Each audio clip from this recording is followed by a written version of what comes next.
Episodes of the Green Corn Rebellion Show are sponsored by Oklahoma Progress Now. Oklahoma Progress Now is a 501c4 organization focused on building progressive power in Oklahoma. Their primary efforts are on developing progressive content for a 21st century audience, coalition, and capacity building across progressive organizations and causes, and working to see elected leaders who are more responsive to their constituents and the needs of the many. Areas of focus include progressive messaging and communications, coalition building and resource sharing, and focused progressive policy goals. You can check out their Twitch live streams, and they go live on Facebook on at noon, Monday, Wednesdays, and Fridays.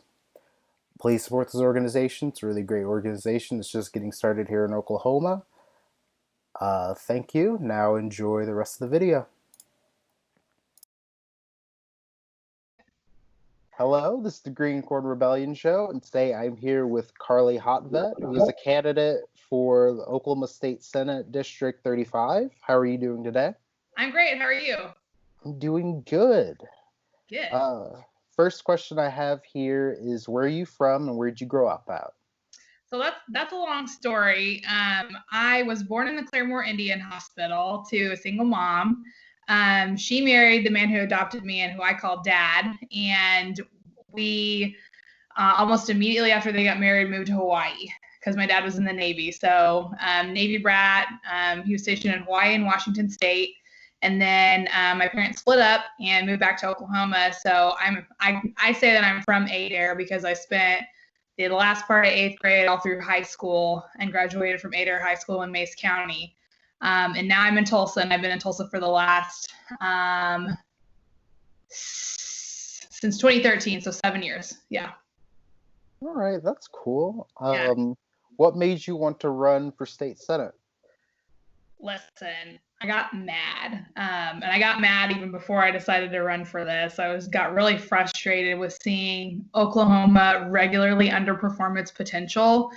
And we could be a really great state. We just don't have good leadership. And I'm tired of seeing, people leave to go to other states because there's not good opportunities here, or the things that they're looking for is not something that Oklahoma has, as far as great healthcare options or good educational systems, or the things that you really have to invest in to get a good return. And for some reason, our Oklahoma leadership has not thought it worthwhile to invest in people and public services.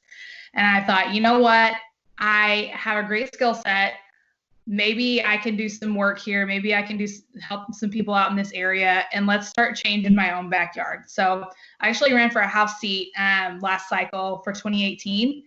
And that was when I was really mad, didn't even think about it. I just announced and decided to run. And I ran in the third reddest district in this state. So that was an uphill battle. We didn't win that one, but we made a lot of progress. I performed about 5 points better than the last Democrat that ran, and really made some big changes. And when I announced, the incumbent at the time was one of those absolutely no new taxes for any reason whatsoever. And when I announced, the Republican Party had to scramble to find somebody to primary him. So we were able to exert some pressure to the point where we saw some change. Even if we didn't move the needle as far as we would have liked to, we definitely saw an improvement there. So I'm proud of the work that we did there, but yeah, I'm fired up and I'm mad, still mad. Well, that's good. We need people like that up at the legislature. At least you're mad about the right things. Yes. So on your website, you talk about how our state legislatures failed to prioritize education funding. What are some things you think we should do in order to bring some more funding into the education system? So we have a few opportunities to kind of address revenue increases when it comes to funding allocations.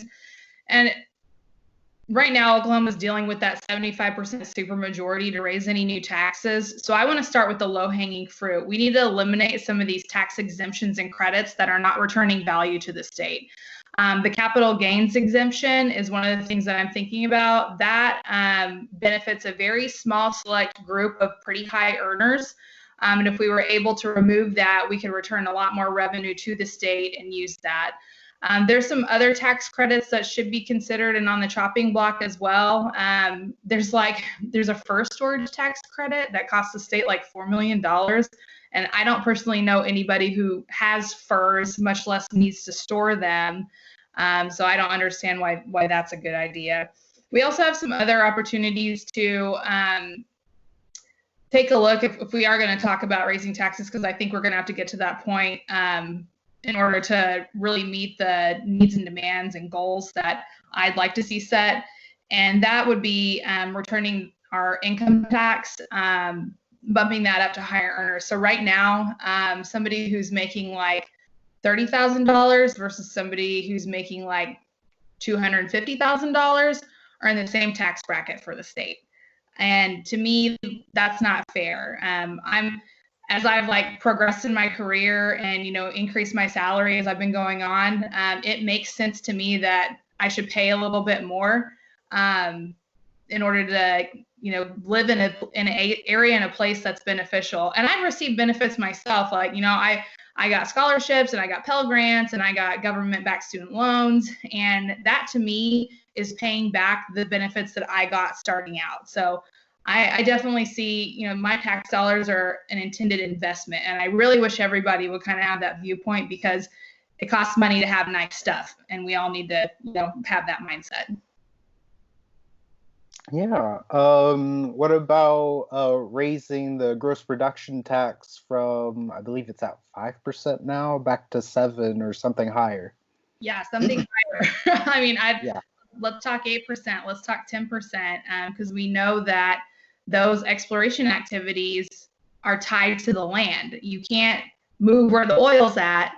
So let's get a benefit for that. And the other thing about extraction activities is when you have these companies come in that are, doing the exploration and, removing and pulling the oil out, the communities where that activity is occurring don't see the same kind of return that the companies do. You don't see the investment in the local economy. You may see some road improvements just because those heavy trucks that are moving materials in and out are tearing up the roads, but you don't see, a bump to the school district out there. You don't see an increase in economic development and sustainable jobs. You don't see that local investment that's so vital for those communities and for the success of rural Oklahoma. And I know that I'm running for a metro district, but this impacts all of us. I mean, when people are looking for jobs, they're going to come to these metro centers if they're not able to find something that is going to be sustainable for them in rural Oklahoma. And I'm a big advocate of you should get to live where you want to live and have access to a good job and have access to good services wherever you're at, especially in Oklahoma. But yeah, let's get that GPT up 8 to 10% and make it from the outside of the well. None of this wait 36 months and then we'll hit you with the full percentage. I like that. Personally, the number I'd like to see it at is 15%, but 8 or 10 is good as well. Yeah, we could definitely make some progress on that. You've also talked about our state's declining infrastructure. What should we do in order to fix some of that? So we have that 8-year plan, but the tough thing is the funding that's been allocated towards it.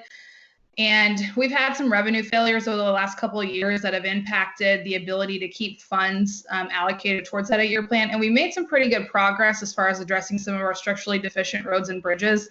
But we still have really bad roads comparatively. Like anytime you're headed north to Kansas or south to Texas, there's an immediate difference when you cross the border as far as the quality of roads are concerned. And not just roads and bridges, but there's also other public safety infrastructure in place that's really important. My district, Senate District 35, it borders the Arkansas River. So this time last year, it overflooded its banks. And luckily, through working with the Army Corps of Engineers and our city officials and our county commissioners, they were able to put together a plan that managed that, but it was very precarious. And it was because there was concern that some of the levees upstream were going to fail because they're old. So like back in the 1950s, Dwight D. Eisenhower era, there was a big investment in public infrastructure, and we haven't seen something like that since that time. And then there hasn't been maintenance for those facilities either. And that's in flood control, that's in, highway systems, and that's also in like municipal infrastructure. So like water treatment facilities, especially in rural areas, because those are really expensive. They're expensive to maintain, they're expensive to replace, and it contributes to a really difficult way to fund that, especially when we have such depressed revenues that we don't have extra money to do anything because we won't collect the way that we need to. And those are public safety issues. When I worked for Muskogee Creek Nation last year, and I had been there for almost 5 years, but there was a community that we regularly interacted with, and I had a piece of property that we needed to get water to, and we couldn't tie into their municipal water system because it had a 60% loss rate, because they just lost 60% of the water that they pumped out because there were so many leaks everywhere, and they didn't have funds to fix it. So that's unfortunate, and I'd like to see the state really coordinate and collaborate to access federal dollars, grant opportunities, revenue development opportunities to really repair a lot of these infrastructure challenges that we're seeing, especially in rural Oklahoma. All right. So when it comes to healthcare, we've already had issues with hospitals closing in rural areas and people being uninsured. Now, on top of that, we have the coronavirus pandemic. Yeah. What all should we be doing in order to fix some of these issues? Yeah. So for the immediacy challenges that we're having with coronavirus, relying on valid data and evidence to make decisions. We've seen rhetoric coming out of our governor's office that's kind of been trying to use some of this data as a smoke and mirrors deflection, saying, oh, we're seeing decreasing rates, or the issue that I had was the percentage per 1,000 that we're testing is decreasing, and using that as a justification to open up. And that makes zero sense. As we expand testing and as we test more people, we know that it's going to dilute that pull of positive. So we're going to test more people who are negative. And you shouldn't make decisions on that. Decisions need to be made on how many new cases that we're seeing, regardless of what that percentage is. For a long-term perspective, we have to expand Medicaid. State Question 802 is on the ballot for June 30th. I collected signatures for that. I very much believe that Medicaid expansion is going to be a big game changer, but that's just the first step. I'm a Cherokee citizen, and as I said, I was born in the Claremore Indian Hospital. I've always had access to what operates as a single-payer healthcare system. And I've never had, until I got married, I've never had to make a decision about what job I was going to take and if the health insurance benefits were going to be good enough. I've never had to worry about having coverage for pre-existing conditions. I've never had to worry about how much my prescriptions were going to cost and if I was going to be able to afford them. And I know that when people have opportunities to get healthcare like that, they're able to stay healthy. They're able to get treatment earlier in the disease process of whatever they're dealing with, and they're able to have better outcomes. I practiced Social Security and disability law my first year out of law school, and I can't tell you how many people walk through my door with like chronic conditions that were just allowed to exacerbate because they couldn't get access to healthcare, they couldn't afford it, and it got to the point where they couldn't work. And so they came to me to say, hey, can you please help me get on my Social Security disability benefits? And it blew my mind because there were people that came into my office that wanted to work, that very much wanted, to earn their own money and be able to take care of their families, but for being able to access healthcare. People have to be able to get healthy before they can work. And that's why I'm very much opposed to the governor's block grant proposal as the Medicaid expansion alternative. Like, it's one-time funding. It cuts people off the knees by making them work before they're healthy, and health has to come first. So I know when we invest in healthcare and invest in opportunities for people to get healthy and stay healthy, we're going to see a more productive workforce, and we're going to see people who are a lot more interested in doing what they want instead of being pigeonholed by what their health dictates that they have to do. All right. And last question I have here is, what kind of music do you listen to? So lately I've been listening to a lot of Pistolantes. That's that Miranda Lambert group. And there's this it's not new at all. There's a station on Amazon Music called How Ketchum, and it's like early 90s folky country. So like a lot of Mary Chapin Carpenter and let's see who else, Susie Boggess, just some old stuff. And I've been listening to a lot of Turnpike Troubadours too. Their fiddle player, Kyle, so Turnpike Troubadours is disbanded. They've had shake up in their lead singer was dealing with some personal problems, so they busted up. But their fiddle player is fantastic. He has a new album coming out. I'm really excited to see and listen to that. His name's Kyle Nix, but that kind of like folky country stuff, because that's what I grew up on. And I have also been jamming out to a lot of Hootie and the Blowfish here lately, and I'm kind of embarrassed to admit that. That's interesting. The singer for Hootie and the Blowfish, Darius Rucker, he's a solo country artist, I think, too. Yeah. Are you into his music at all? Yeah, I like his stuff. He does this cover of Wagon Wheel that is terrible, and I hate it. Like Old Crow Medicine Show, that's one of their songs, and when I heard it on the radio, I was like, yuck, no. But I like that kind of bluegrassy sound like Old Crow. And then when I went to law school in Norman, and so we try to get out to a lot of the Hosty shows while we were out there, and that was pretty fun to so that. And I like live music in intimate venues, so I'm really open. Like I'm down for hanging out and watching a show in especially smaller venues. I think that's really fun.